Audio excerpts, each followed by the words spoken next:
आज हम बनाने वाले हैं the world's fastest home automation system using the most versatile microcontroller STM32 C8T6 HC05 या फिर HC06 Bluetooth Module, a 4-channel solid-state relay module and an Android cell phone application. आप लोग सोच रहे होंगे why not to use Arduino for this particular job? Well, तो इसका answer ये है कि Arduino की स्पीड इतनी कम है कि इसको यूज करके मैं world's fastest home automation system का सोच भी नहीं सकता। Although मैंने Arduino और Bluetooth को यूज करके बहुत सारे प्रोजेक्ट्स बनाए हैं, पर for the world's fastest home automation system Arduino isn't going to work। तो इसलिए मैंने डिसाइड किया मैं STM32 माइक्रोकंट्रोलर बोर्ड यूज करूंगा for this particular job due to its advanced ARM Cortex-M Architecture, higher processing power, larger memory and a wide range of peripherals। यही वजह है कि आपको STM32 microcontroller high and user products में मिलेगा। मैं ज्यादा डिटेल में नहीं जाऊंगा क्योंकि STM32 माइक्रोकंट्रोलर पे मैं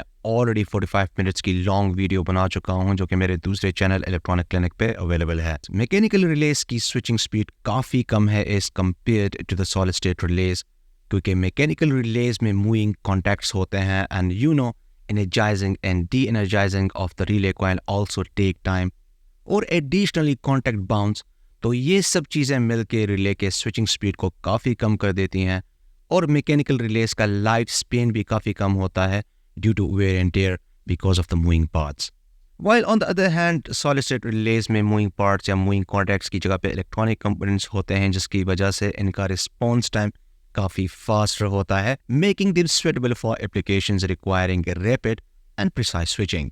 और लोड्स को वायरलेसली कंट्रोल करने के लिए I am going to use my design Android cell phone application. ये मैंने एंड्रॉयड स्टूडियो में बनाया है। आप इस एप्लीकेशन का APK फाइल मेरे वेबसाइट electroniclearning.com से डाउनलोड कर सकते हैं। और अगर आप सेम ऐसी ही एप्लीकेशन जो है खुद बनाना चाहते हैं तो इस पर मैंने ऑलरेडी काफ़ी डिटेल वीडियो बनाई है और इस पर मैंने काफ़ी लंबा आर्टिकल भी लिखा है जो कि electroniclearning.com पे अवेलेबल है। तो रिलेटेड वीडियोस और आर्टिकल्स के लिंक्स जो है मैं नीचे डिस्क्रिप्शन में ऐड कर दूंगा। Now let's go ahead and start our practical demonstration. So without any further delay, let's get started.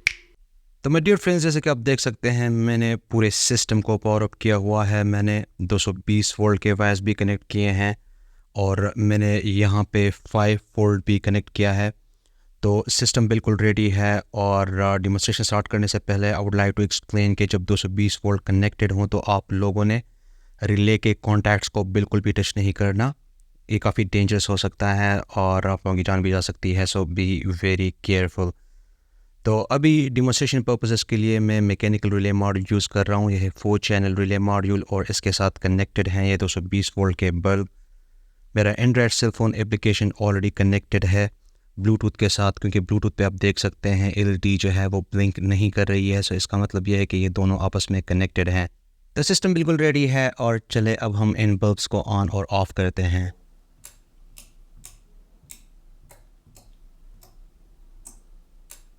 ज़बरदस्त।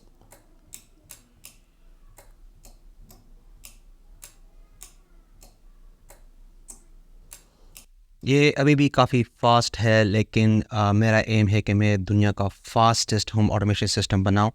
और जैसा कि मैंने एक्सप्लेन किया कि जो मैकेनिकल रिलेज होते हैं ये थोड़े से स्लो होते हैं as compare to the solid state relays, क्योंकि मैकेनिकल रिलेज में हमारे पास मूविंग पार्ट्स होते हैं। तो आई डोंट थिंक सो कि मैकेनिकल रिलेज को यूज़ करके मैं world's fastest home automation system बना सकता हूँ, लेकिन फिर भी मैंने डिमोन्स्ट्रेट कर लिया है क्योंकि आप में से काफ़ी लोगों के लिए ये स्पीड भी बहुत ज़्यादा है अपने घर के लोड्स को कंट्रोल करने के लिए। तो अभी इस नेक्स्ट एक्सपेरिमेंट में I am going to replace this 4 channel relay module with the solid state 4 channel relay module. So my dear friends, जैसा कि आप देख सकते हैं इस सेकंड एक्सपेरिमेंट में मैंने मैकेनिकल रिलेज को एंड सॉलिड स्टेट रिलेज के साथ जो है रिप्लेस कर दिया है और अब हम इसकी स्पीड को टेस्ट करते हैं। तो जैसे कि आप देख सकते हैं मैंने अपने एंड्रॉयड सेल फोन एप्लीकेशन को ऑलरेडी ब्लूटूथ के साथ कनेक्ट कर लिया है और अब हम इसको चेक करते हैं। वाओ, ज़बरदस्त, काफ़ी फास्ट है, ज़बरदस्त। तो आप देख सकते हैं ये सिस्टम जो है काफ़ी फास्ट है, माइंड ब्लोइंग। और माय डियर फ्रेंड्स, सिर्फ ये नहीं, मैंने इस सिस्टम में फीडबैक फीचर भी डाला है। तो जैसे कि आप करंटली देख सकते हैं, मेरे पास 2 लोड्स ऑन हैं और 2 लोड्स ऑफ हैं। लेट्स इमेजिन कि ये जो 2 लोड्स हैं किसी दूसरे रूम में इंस्टॉल्ड हैं और मैंने इनमें से कुछ लोड्स को ऑन किया हुआ है और कुछ लोड्स को ऑफ़ किया हुआ है, और फिर मैं घर से बाहर जाता हूँ 2-3 आवर्स के बाद, फिर मैं अपने रूम में होता हूँ और मैं इनमें से कुछ लोड्स को ऑन या ऑफ़ करना चाहता हूँ, लेकिन मुझे याद ही नहीं है कि मैंने कौन से लोड्स ऑन किए थे या फिर मैंने कौन से लोड्स ऑफ़ किए थे। तो इस किस्म की कन्फ्यूजन को ख़त्म करने के लिए मैंने इसमें फ़ीडबैक फ़ीचर भी डाला है। तो let me demonstrate for you. तो मैं अपने एप्लीकेशन को ओपन करता हूँ और इसे मैं कनेक्ट कर लेता हूँ।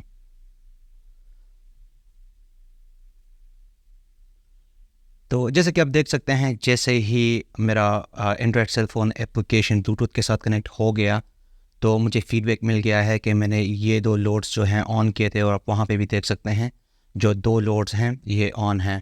तो चलें इनमें से एक लोड को ऑफ़ करते हैं। ग्रेट, इसको भी मैंने ऑफ़ कर दिया। मैं लेट्स से इस लोड को जो है ऑन करना चाहता हूँ, और चलें इस लोड को ऑन करते हैं या इसे भी ऑन करते हैं।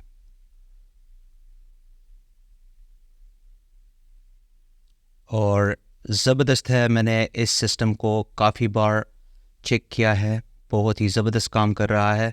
और इस पे मैंने ऑलरेडी वीडियो बनाई है, और जो कि electroniclinic.com पे अवेलेबल है इंग्लिश में, तो आप वो वीडियो भी देख सकते हैं। तो माय डियर फ्रेंड्स, आप लोगों को ये फीडबैक वाला फीचर कैसे लगा, आप मुझे कमेंट में बता सकते हैं। और अगर आप लोगों के माइंड में कोई और भी आइडिया है जो आप समझते हैं कि मुझे उसके बारे में वीडियो बनानी चाहिए, तो आप मुझे कमेंट में बता सकते हैं।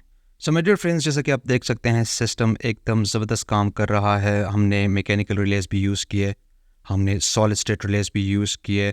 सिस्टम एकदम बढ़िया काम कर रहा है। आप इसे अपने घर पे यूज़ कर सकते हैं, ऑफिस में यूज़ कर सकते हैं।